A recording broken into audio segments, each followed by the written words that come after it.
చేసినటువంటి అతిరథ మహానదులందరికీ కూడా పేరు పేరున జేపీని తెలియజేస్తూ అన్న రేంజర్ల రాజేష్ అన్నకి అలాగే సాగర్ అన్నకి ప్రతి ఒక్కరికి పేరు పేరున జేపీని తెలియజేస్తూ మరి అంబేద్కర్ గారు ఒక విలేకరు వెళ్ళినప్పుడు ఒక మాట చెప్పాడంట. ఫస్ట్ ఏమో గాంధీని కలిసాడంట. ఆయన గాంధీ 9 గంటలకే నిద్రపోతున్నాడంట. రెండోదేమో జిన్నాను కలిశాడంట. ఆయన కూడా ప్రశాంతంగా నిద్రపోతున్నాడు 10-11 గంటలకల్లా. అంబేద్కర్ గారి దగ్గరికి చేరేలోకే 1 గంట టైం అయిందంట ఆ విలేకరికి. అంబేద్కర్ గారు చక్కగా ఇంకా రాస్తూనే ఉన్నాడంట.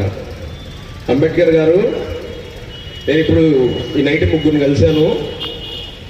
గాంధీ నిద్రపోతున్నాడు, జిన్నా నిద్రపోతున్నాడు, ఇంకా మీరు ఎందుకు మేల్కొని ఇవన్నీ రాస్తున్నారని చెప్తే వాళ్ళ జాతి అంతా మేల్కొనే ఉంది, నా జాతి ఇంకా నిద్రపోతుంది, కాబట్టి నేను మేల్కొకు తప్పలేదు, నా జాతి మేల్కొనేంత వరకు నేను లేచి ఉండాలని చెప్పి సమాధానం చెప్పినటువంటి గొప్ప మహానుభావుడు బాబాసాహెబ్ డాక్టర్ బిఆర్. మాల యువసేన నాయకులు చైతన్య అన్న దాదాపుగా రాష్ట్రం మొత్తంలో నేను కొన్ని ప్రోగ్రాంలో పాల్గొన్న అన్నతో పాటు పోలీస్ స్టేషన్లో నిలబడితే అది మాల మాదిగా లేకపోతే ఎరుకుల యానాదుల లేకపోతే దొమ్మర కమ్మర కుమ్మర గౌడ, ఆంధ్రప్రదేశ్లో మాల యువసేన అడ్వకేట్ అయినటువంటి చైతన్య అన్న ఒకరని నేను తెలుసుకున్నాను.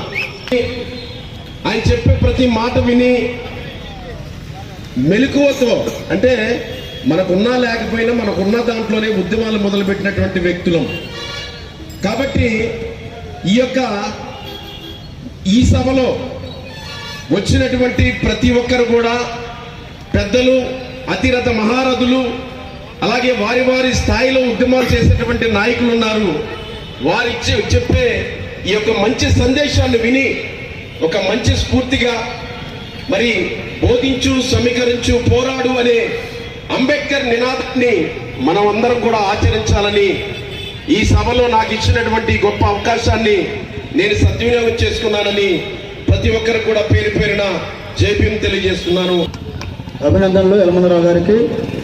ఇప్పుడు ఆంధ్రప్రదేశ్ రాష్ట్ర మాలజన సంఘం రాష్ట్ర అధ్యక్షులు సోదరులు తులిపిల్ల అశోక్ గారిని మాట్లాడుతుగా కోరుతా ఉన్నాం.